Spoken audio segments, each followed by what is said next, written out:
Well, thank you for inviting me, Marco and Spaced.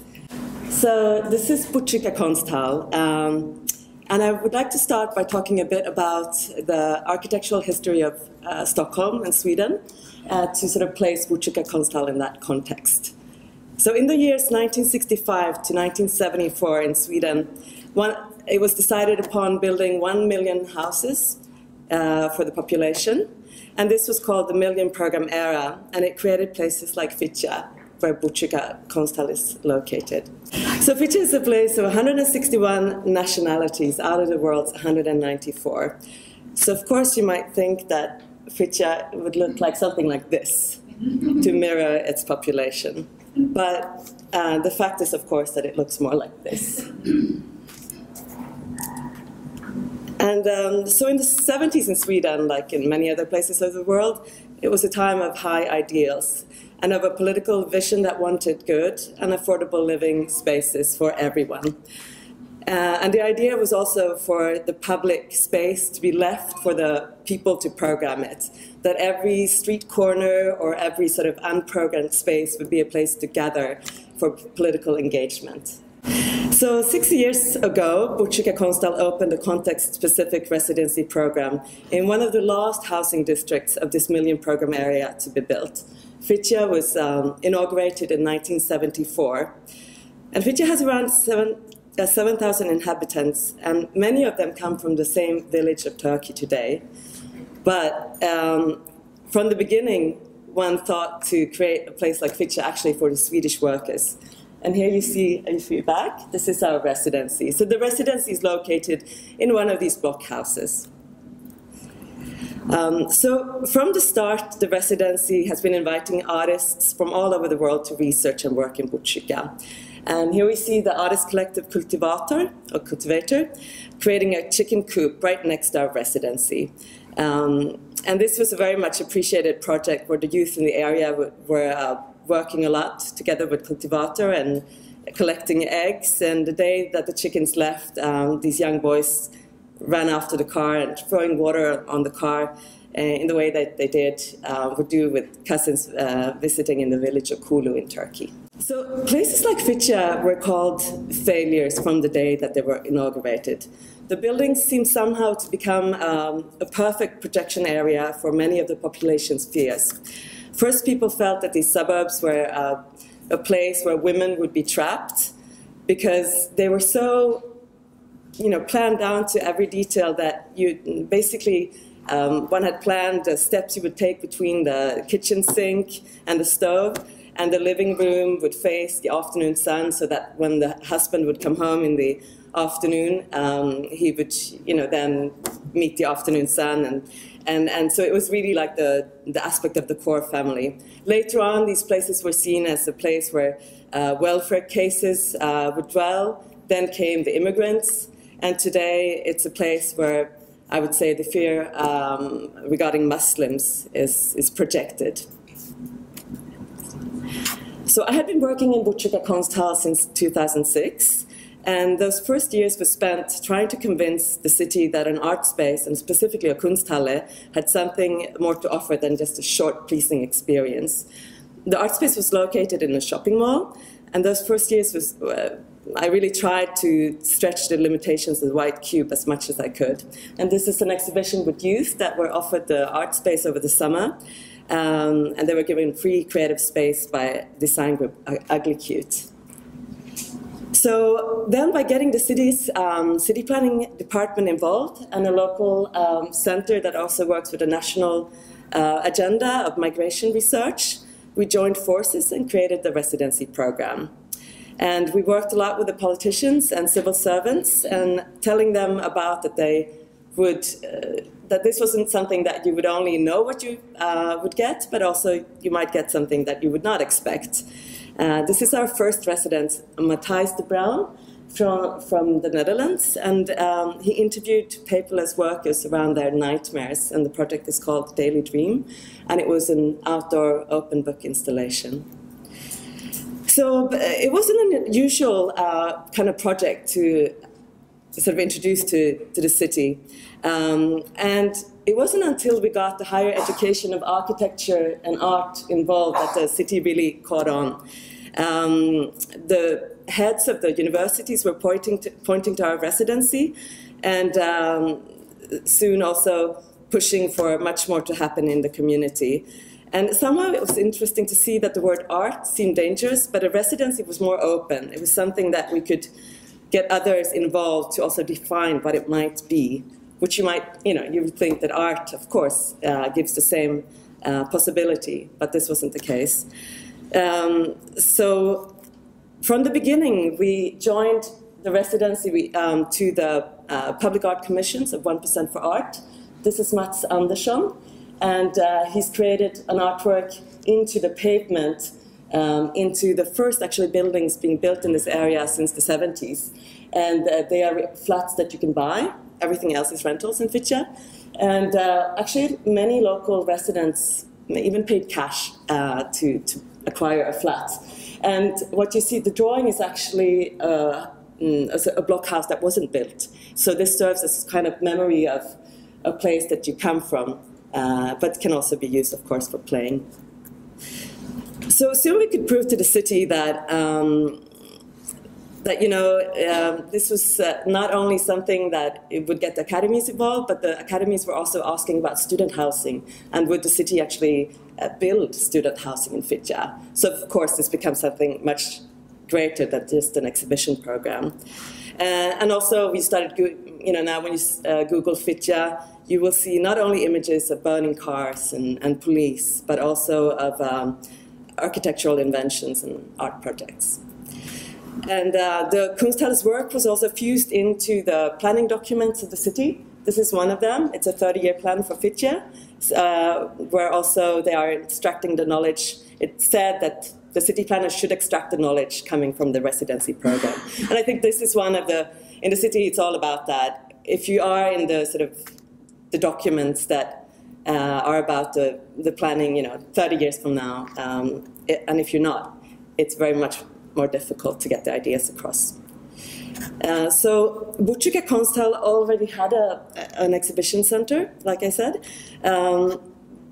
but I started to push for a move of the Kunsthalle to where the residency was at, because I also felt that we were the keepers of knowledge and we should be in the community to hold be the sustainable force of knowledge and also in engagement with the community. So we also started to adopt spaces in the community. This is a waste facility in Fittja, and in the 70s it took care of all the waste in the community, but it needed a small man to climb inside the suction facility to clean it. So when this man became too old to do it, it was closed down. And today we use it as a place for showing video art installations. It's a beautiful black box, and many artists actually prefer this space to our expensive, 1 million something kroner exhibition space in the mall, because this is much more interesting and actually, it works really well. And also the architectural education has open Friday lectures every other Friday here, so the community is welcome to participate in the master course of architecture if they would like to, free of charge. So together with Arkitektur Lindstrand, we posed that an arts institution could be something much more than just another monument. Because arts institutions, as we all know, seem to kind of become temples of consumption, and the content is not so often up to date. And they often are needed to be rented out in the evening time for other use than for art, sponsorship dinners and so on. So what if we could allow for an arts institution to grow organically, the way the residency program had been working? So how would we start building this new Kunsthalle? We decided to start with a kitchen, and this is and working with a container platform. And this is a container by architect Michael Orchard from Cape Town. And this became sort of also a base program by San Francisco-based artist collective Open Restaurant and Mila College's Ayhan Aydin, that lives in the neighborhood, that added forces in launching this new venue. So we wanted to propose an arts institution that breathes, that is perhaps larger in the summertime and smaller in the winter, so that we would have maybe just one venue that has the high security and climatized sort of situation that you might need for borrowing artworks from the Museum of Modern Art or some other institution. But many of the other venues, of course, will not need this because a lot of contemporary artists use materials and also work with the audience engagement where it doesn't matter if things are changed during the course of time. So in a way, we were saying that we would work a bit with architecture in a way that people lived in the 1800s and early 1900s of Sweden, where you would move in with your animals in the wintertime, and perhaps you would have bigger spaces in the summertime for festive reasons and so on. So then, what if an art space could be everything from an outdoor library to a community kiln to a black box in a former waste facility? And these first months of the container has really been using them as a place for experimentation. So we've been having cookings. Yeah, next image.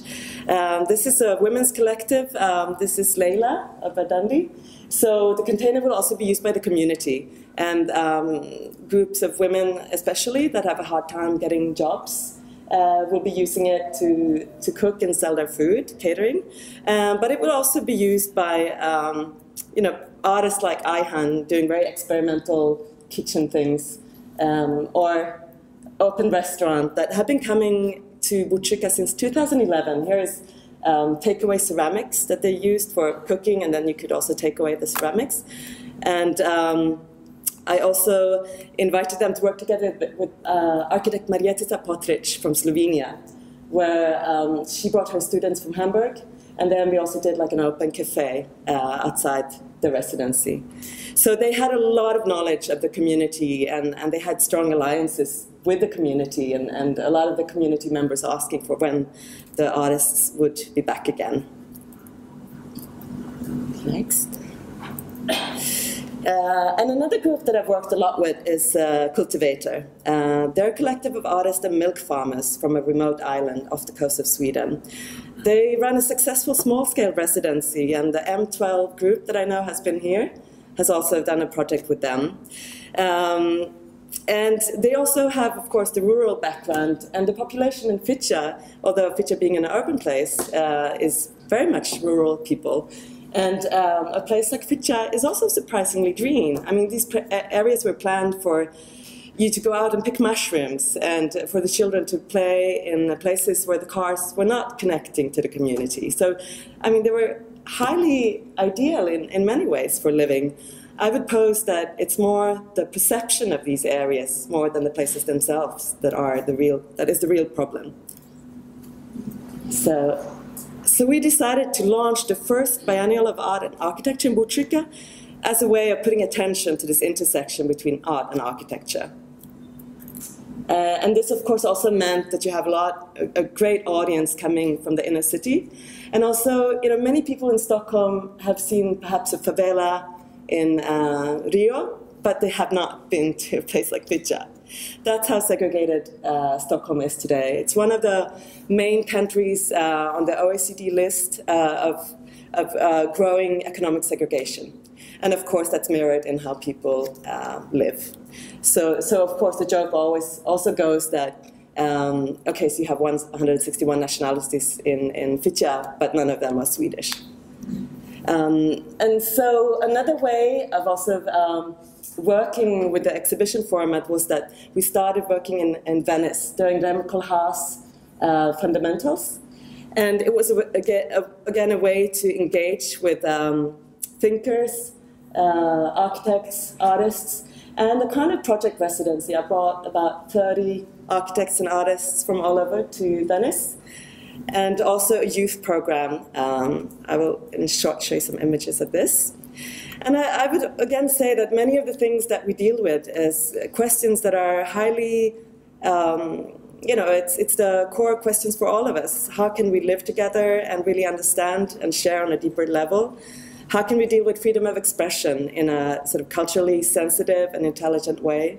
And what about the planet's limited resources? I mean, all these questions, whether you are in South Africa or Sweden or Australia, is shared questions, and also whether you're an intellectual or you're a farmer living in Kulu in Turkey or in Fitja.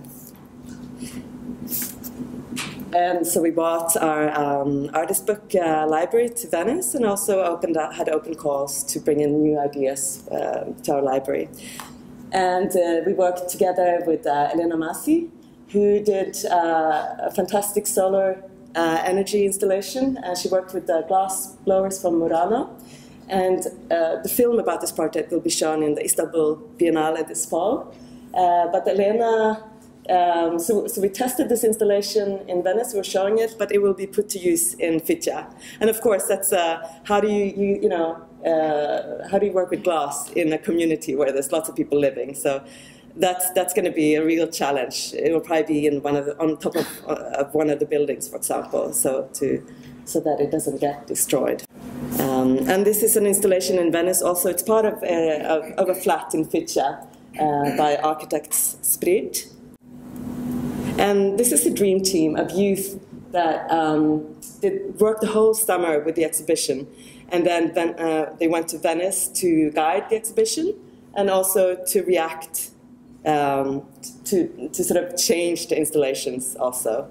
And again, the city would like us to engage with the whole population in Fitja. In a way, of course, we do. But I would say, of course, it's contemporary art. So if you want to do real quality, you're engaging with maybe 5 individuals, like these youth, and maybe I can employ one of them as a young, aspiring assistant, and maybe later a project manager in our space. And actually, one of these girls, Remesa, will get a job with us, and she started guiding in Venice. And so again, some of the local connections that we find are found through our residency network. Like Ayhan here first got in touch with Open Restaurant in San Francisco, although he lived in Fitja. And I don't think I would have found him in Fitja. It's through the connections of the artists and architects that we really come across people that often are involved in the program. And we propose that the solution is not to move further away from areas like Fitja, although there's a discussion in Sweden that should the middle class sort of elite be in a place like Fitja? Shouldn't they just talk for themselves? But I would say that a high-profile arts institution doesn't only work on the public image, which is also, I think, extremely important. But it does encourage new meetings in these public spaces. And also, it's about claiming these spaces, because today in Stockholm, if you're planning a new neighborhood, you might plan for a new cafe or a sushi venue, but you will not be planning a library or a sort of open space for the use of contemporary art. So now I'm briefly just taking you to Red Hill in Cape Town.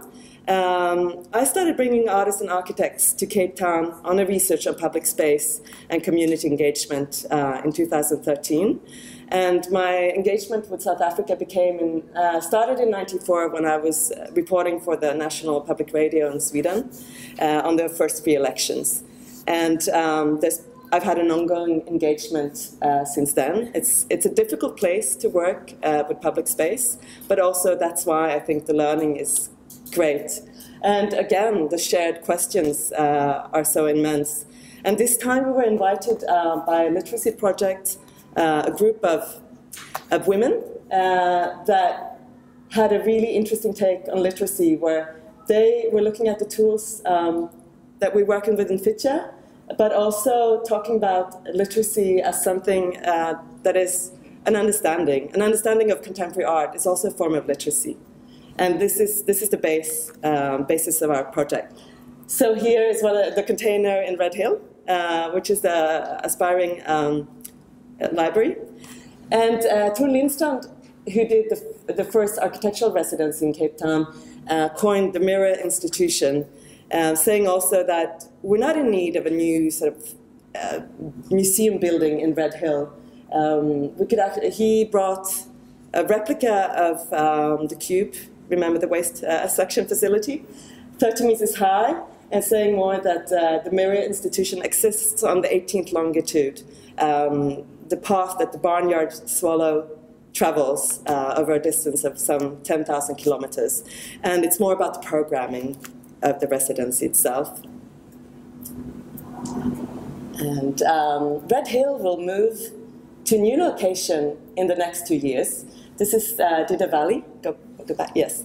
So the community is about the same size as Fitja. It's about 5,000 people, Xhosa and Zimbabwean refugees mainly, and they will get permanent housing. So 12 years Red Hill has existed on private land, and now the city is building new permanent social housing.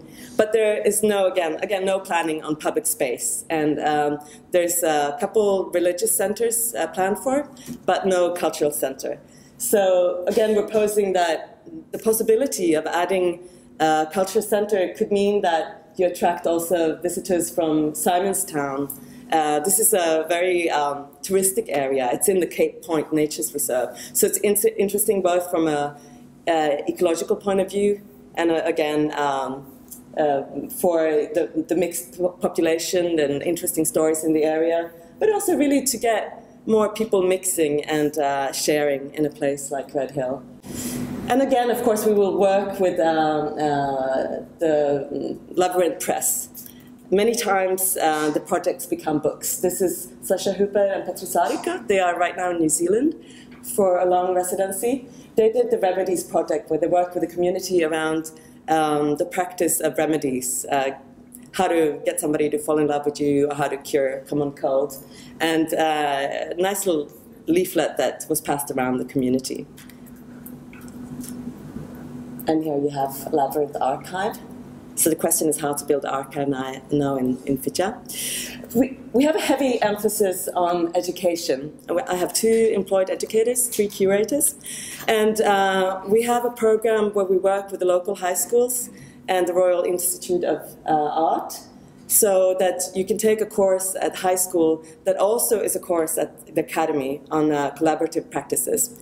And so here you see some of these youth are actually on the island of Fårö, where Ingmar Bergman. There's actually a new residency in Fårö that I have to tell you about. So if you're interested in Bergman, you can go and work in his study. But also, so these youth often do, they do projects, exhibitions, and they go abroad. So the youth can, for example, join architects and artists going to Red Hill as a way of learning and understanding. So these are more images of projects in Red Hill.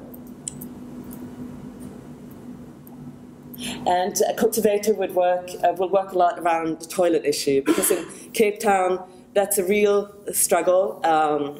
Young children die in the toilets in school. It's a dangerous place for women. But also, in Sweden, we proposed that we would have a dry toilet for the new institution, and the city's just going, no way. That is the real, to get people to turn them on to such an idea. That's going to be, let's see if the kitchen was a real struggle. Let's see if the toilet can become a reality. So in Red Hill, then again, it's about programming the spaces in between, using derelict buildings or perhaps even just notice boards in the community for working with the art. And so then we're back in Fitja. So what will a place like Fitja look like in 5, 10 or 30 years? And how long can we claim this public space for public use? That is now what we are trying to also write into the upcoming documents. This is Inside the Cube. It's work by Cape Town artist James Webb, and a work called Le Marché Oriental. And James has an extensive network with religious community leaders, and this was also part of his project. And here is the young girl in the Dream Team that went to Venice, but they also worked with Jeff Koons doing a poster project. Here you have Jeff Koons and our youth doing the conversations, where also the posters will tour everything from embassies to notice boards in Red Hill and Fitja, of course. And the last, second to last project I'm showing is called 1 Million to 1, and it was led by architect Ola Wasilkowska from Poland. She worked with a group of emerging artists and architects from Sweden, Poland, and Ireland. And it was a project that was inspired by one single woman in Fitja, Sore Alici, and her struggle to customize her bathroom. Vasilkovska and her group departed from Marcel Duchamp's famous urinal, but here they were going a bit further, posing that the artwork returns to the bathroom and is hidden from the public. So the only person to see this work was Sore, and she's very happy about it. And so then saying again that art is not eternal, it changes and disappears and dissolves into public life with its routines and taboos. So we will continue to invite architects and artists to create this new institution that when you arrive to Fitja, you enter Botkyrka Konsthall. And the last image is by Jakob Wiklander, a young architect who studied in Fitja. He used some of these elements of the Fitja architecture in a project called Remember the Future. And Jakob will be going to Red Hill this year and continue to do his research in Fitja. Thank you.